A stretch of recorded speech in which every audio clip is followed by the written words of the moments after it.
Hello, আসসালামু আলাইকুম।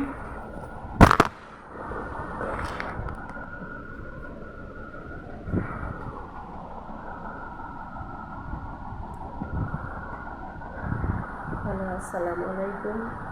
যে যেখান থেকে ভিডিওটা দেখতেছেন অবশ্যই অবশ্যই ভিডিওটা পুরোটা দেখবেন, শুনবেন মনোযোগ দিয়ে, তারপরে ভিডিওটা শেয়ার করে দিবেন। দেখবো আমি সবার ভিডিও দেখি, সবার ভিডিও শেয়ার কপি লিঙ্ক করি, দেখি আমার এই ভিডিওটা কতজনে শেয়ার করে, কতজনে আমার উপকার করে, কতজনের শেয়ারের মাধ্যমে আমার উপকার হয়। ভিডিওটা ছাড়ার উদ্দেশ্য হলো যে আমি নামাজ পড়ে উঠছি, মিথ্যা কথা বলবো না। কোরআন আছে আমার সামনে, আমার হাতে কোরআন আছে, আমি কোরআন নিয়ে বলতেছি। আমি সাইড দেয়ালের মাঝখান থেকে অনেক কষ্টের সাথে, আমি অনেক কষ্ট নিয়ে আমি এই ভিডিওটা করতে বাধ্য হয়েছি। কেননা আমি অনেক টাকা ঋণ এমন একটা বিপদে পড়ছিলাম পরিবার নিয়ে। এমন একজন মানুষ, সে মালয়েশিয়ায় থাকে, তার দেশের বাড়ি মানিকগঞ্জ, তার সাথে আমার কোনো সম্পর্ক নাই। তবে সে পরিচিত হিসেবে মানুষ অনেক ভালো, অনেক মহান মানুষ, যে তার মতো মহান পৃথিবীতে আমি কোথাও দেখি নেই। কিন্তু আমরা মেয়েরা হলাম খারাপ, টাকার লোভে, আর্থিক বাড়ি ঘর ধন সম্পত্তির লোভে আমরা মেয়েরা অনেক মানুষের ধোকা দেই, বেইমানি করি, প্রতারণা করি। কিন্তু যারা মানুষের বিপদে দাঁড়ায় তারা কোনোদিন ধোকা দেয় না, বেইমানি করে না।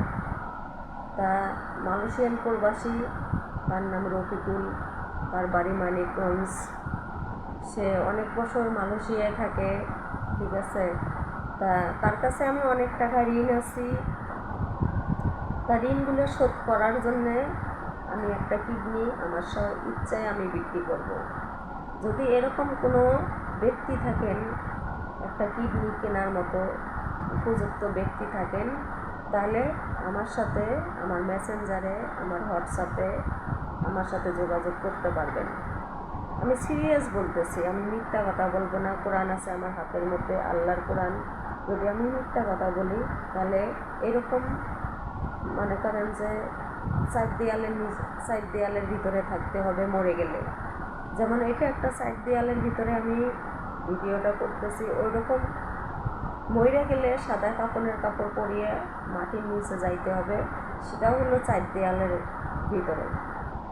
সেখানে কেউ দেখে না, হয়তো এই দুনিয়ায় সবাই দেখে, কে কি করে না করে, ভালো মন্দ, খারাপ ভালো সব কিছু পৃথিবীতে সবাই দেখে, কিন্তু ওই সাইড দেয়ালের ভিতরে কেউ দেখে না। পাপ পুণ্যের হিসাব কে কতটুকু দেয় না দেয় কেউ দেখে না। যার যারটা সেই দেখে, সেই হিসাব দেয়, সেই বোঝে। তা আমি কোরআন হাতে নিয়ে বলতেছি, আমি সারাদিন আজকে রোজা রাখছি, মিথ্যা কথা বলবো না। আমি শুধু সেই লোকটার টাকাগুলো শোধ করার জন্য আমি একটা কিডনি বিক্রি করব। আমি এমন একটা পর্যায়ে আছি যে কিছু কিছু মানুষের জন্য ভালো ভালো কাজ আমার হাতছাড়া হয়ে গেছে। তো যাই, মানুষের বিপদে মানুষ যায়, হয়তো আমার বিপদে কেউ আসে না, আমি সবার বিপদে যাই। তা আমি যাই হলো আল্লাহ আমারে পাঠায় দেখি আমি যাই, আল্লাহ না পাঠাইলে আমার যাওয়ার কোনো ক্ষমতা নাই, আমার কোনো হাত নাই। তা মানুষ, আল্লাহ হলো সব কিছু, মানুষ হলো উপলক্ষ। আল্লাহ পাঠাই দেয়, আমি তাদের কাছে যাই, তারা আমার কাছে আসে, আমার দিয়ে একটু হলেও উপকার হয়। কিন্তু তাদের দিয়ে আমার উপকার হয় কি না আমি জানি না। তবে আমি যে সিরিয়াসলি কথাটা বলতেছি, এরকম সক্ষম ব্যক্তি থাকলে আমি একটা, আমার ইচ্ছেগতভাবে আমি একটা কিডনি বিক্রি করব, শুধু ওই মালয়েশিয়ান ব্যক্তির টাকা কটা শোধ করার জন্য। কেননা সে টাকা পয়সা জমাইছে, তার পরিবারের জন্য জায়গা কিনবে, বিল্ডিং করবে, তার মেয়ে বিয়ে দিবে, মানে তার একটা অনেক আশা। কিন্তু আমার বিপদে সে তার স্বপ্ন বিসর্জন দিয়ে আমারে টাকা পয়সা দিয়ে আমার এই কঠিন বিপদে, আমার পরিবারে আমারে বিপদ থেকে উদ্ধার করছে। তা আমি এই কিডনি বিক্রি করিয়ে আমি যেন তার ঋণ কটা শোধ করতে পারি। শুধু তার ঋণ না, আমি বাহিরেও অনেক কটা ঋণ আছে, আমি সেই ঋণগুলো শোধ করব। তা আপনারা যে যেখান থেকে দেখতেছেন আমার কথাগুলো শুনবেন, ভিডিওটা পারলে নিজের বোন নিজের মনে করিয়ে ভিডিওগুলো শেয়ার করবেন, যেন আপনাদের শেয়ারের মাধ্যমে আমার এই উপকারটা হয়। আমি যেন আপনাদের শেয়ারের মাধ্যমে আমি উপকার পাই, আমার বিপদটা যেন উদ্ধার হয়। আমি মিথ্যা কথা বলবো না, আমি মাটির নিচে যাব, সবাই পৃথিবীতে থাকবে না, কোনো না কোনো একদিন মাটির নিচে সবাইরে যাইতে হবে। কেউ আগে যাবে, কেউ পরে যাবে, কেউ 100 বছর পর যাবে, কেউ 50-60 বছর পর যাবে, কেউ 40 বছরে যাবে, কেউ 20 বছর 21 বছরে যাবে, আর কেউ মায়ের গর্ভের থেকে বাইর হয়ে 7 দিন 15 দিন 1 মাস থাকে, পৃথিবীর থেকে বিদায় নেয়। তা 3.5 হাত মাটির নিচে সবার যাইতে হবে। কোরআন আছে আমার হাতে, আমি আল্লাহর কসম করে বলতেছি, কোরআন হাতে নিয়ে এরকম কোনো ব্যক্তির উপলক্ষে যদি আমার উপকার হয়, আমার বিপদ উদ্ধার হয়, আমি যদি ঋণমুক্ত হই, আমি অনেক অনেক দোয়া করব, 5 ওয়াক্ত নামাজ পড়ব, রোজা রাখবো, আমি দোয়া করব তার জন্য, তাদের জন্য। আমি সবার ভিডিও দেখি, সবার ভিডিও শেয়ার করি, কপিলিং করি, কম বেশি আমি সবার ভিডিওতে থাকি, দেখি। আমি সবার সবচেয়ে আমি মোজাহার ভাই, তারপরে জুয়েল ভাই, আরও অনেক ভাইয়েরা আছে, তারা অসহায় মানুষের বিপদে দাঁড়ায়, পাশে দাঁড়ায়, সাহায্য করে, কারো না কারো উপলক্ষে তারা ভিডিও করে, অনেক কিছু করে। তাদের ভিডিওগুলো আমার ভালো লাগে, তাই আমি শেয়ার কপিলিং করি, তাদের ভিডিও দেখি। তারা যদি আমার আপন মনে করে, তাদের ভিডিও যেমন আমি আপন মনে করিয়ে শেয়ার কপিলিং করি, ওইভাবে আমার ভিডিওটা আপন মনে করিয়ে আপনারা ভালোভাবে শুনবেন, সুন্দরভাবে শুনবেন, মনোযোগ দিয়ে শুনবেন। শুনে যদি ভালো লাগে শেয়ার কপিলিং করবেন, আপনাদের উপলক্ষে আমার জন্য এই বিপদটা উদ্ধার হয়। সেই মালয়েশিয়ান ব্যক্তি অনেক ভালো মানুষ, মানে তার ভিতরটা এতটুকু পরিষ্কার, মানে উপরে মানুষটা কালো হোক, তার ভিতরটা এতটুকু পরিষ্কার যে ওরকম পরিষ্কার মনে হয় আমার ভিতরে নাই, আমার ভিতরে নাই। সে অনেক মানুষের উপকার করছে, অনেক মানুষের সাহায্য করছে, শুধু আমারে না, অনেক মানুষের উপকার করছে, অনেক মানুষের সাহায্য করছে। ঠিক আছে, তা ওই মহান ব্যক্তির ঋণগুলো শোধ করবো। ওই মহান ব্যক্তি যে আমার পরিবারের বা আমার বিপদে আমার পাশে দাঁড়াইছে, তার পরিবারের সুখ শান্তি বিসর্জন দিয়ে, টাকা পয়সা দিয়ে আমার বিপদে দাঁড়াইছে, উপকার করছে, যেন একইভাবে আমিও যেন তার বিপদে দাঁড়াইতে পারি, তার উপকার করতে পারি, যেন সে জায়গাটা কিনতে পারে, তার বাড়ি পরিবারের জন্য বাড়িঘর করতে পারে, তার মেয়েরে ভালো ঘরে বিয়ে দিতে পারে। ঠিক আছে, আমি এটুকু আপনার সবার কাছে সাহায্য চাই, যেন আপনাদের সাহায্যে আমি যেন তার ঋণ শোধ করতে পারি। আমি একটা কিডনি বিক্রি করিয়ে আমি যতদিন বাঁচি থাকার আমি থাকবো। আর যদি আমি কিডনি বিক্রি করতে যাই, যদি আমি মেডিকেলে মরে যাই, আমার কাপড়ের কাপড় সব কিছু আমার ঘরে রেডি আছে, সেটা দিয়ে আমার দাফন কাপড় করবে। তাছাড়া আমার পরিবারের বাইরের লোকের কারো কাছ থেকে 10 টাকা নিয়ে কাপড়ের কাপড় কিনতে হবে না, বা আমি মরে গেলে সেই কাপড়ের কাপড় দিয়ে আমার দাফন করতে হবে না। কেননা আমি মরার আগে আমি আমার কাপড়ের কাপড় আমি ঘরে আইনে রেডি করে রাখছি। কেননা আমি আজকে 21টা বছর থাকিয়ে একা জীবনযাপন করি, একা কর্ম করে খাই, টাকা পয়সা কামাই করছি, আত্মীয় স্বজনদের খাওয়াইছি, অনেকরে খাওয়াইছি, দিছি, করছি, কিন্তু আমি এমন পর্যায়ে যায় থেকে গেছি যে সেই লোকটার কাছে আমি হাত পাইতে, বিপদের সময় হাত পাচ্ছি, সে আমার বিপদের পাশে দাঁড়াইছে, সে আমাকে সাহায্য করছে, তার পরিবারের সুখ শান্তি বিসর্জন দিয়ে। কিন্তু তার পরিবারের নিয়ে যে সুখ একটা, শান্তি একটা বা একটা আশা ছিল, সেটা যেন বিসর্জন না হয় বা বিফলে না যায়। আমার জন্য তার পরিবারের বা তার স্বপ্ন যেন বিফলে না যায়।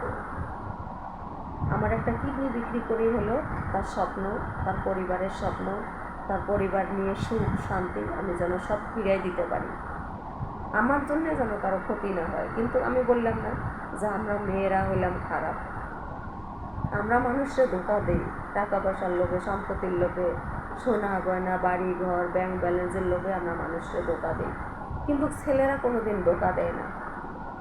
তবে অনেক মেয়েরা বলে না যে স্বামীর কষ্ট বোঝে না, স্বামীর এই বোঝে না, ওই বোঝে না।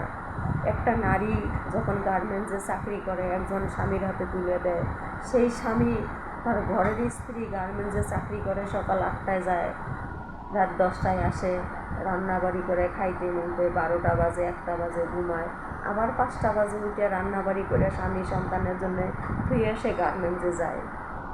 কিন্তু সে স্বামী কী করে, মাস শেষে টাকা আইনে স্বামীর হাতে দেয়, স্বামী কী করে, পরকীয়া করে, অন্যেরে খাওয়ায়, এই করে ওই করে, জুয়া খেলে, মাগিবাজি করে স্ত্রীর কামাইয়ের টাকা দিয়ে। কিন্তু সে স্বামী যদি স্ত্রীর মন বুঝতো, তাহলে স্ত্রীও অবশ্যই স্বামীর মন বুঝতো।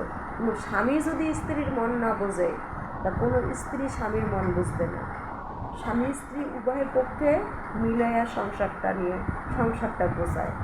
তার স্বামী যদি ভালো না হয়, স্বামী যদি পাশে না থাকে, স্বামী যদি সহযোগিতা না করে, তাহলে সেই মেয়েটা তাহলে কীভাবে সংসারটা গোছাবে, কীভাবে সংসারে শান্তি আনবে, কীভাবে সে পোলাপানটায় মানুষ করবে, কীভাবে সে তার স্বপ্ন পূরণ করবে।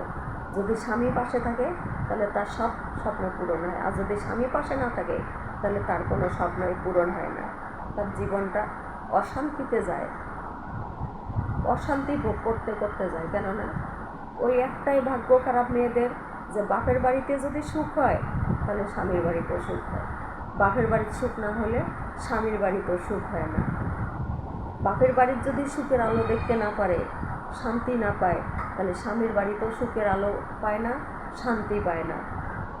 সে যদি 10টা বিয়ে করে, সেই মেয়েটা, তার কপালে ওই একই দুর্গতি থাকে। তা আমি অনুরোধ করি, বলতেছি, সিরিয়াস বলতেছি, আমার কথাগুলো মিথ্যা না, আমি সত্য কথা বলছি। বা আমার ভিডিও যে যেখান থেকে দেখেন, ভালো করে শুনবেন, মনোযোগ দিয়ে শুনবেন। কোরআন আছে হাতের মধ্যে, মিথ্যা কথা বলতেছি না। শেয়ার কপি লিঙ্ক করবেন, সবার কাছে পৌঁছায় দিবেন, যেন কারো না কারো উপলক্ষে আমার এই উপকারটা হয়। আমি যেন সেই মহান মানুষদের ঋণগুলো শোধ করতে পারি, সেজন্য আমার এই টাকা হাতে পায়া সেজন্য তার পরিবারের সুখ আনতে পারে, তার পরিবারে নিয়ে সুখে থাকে, শান্তিতে থাকে।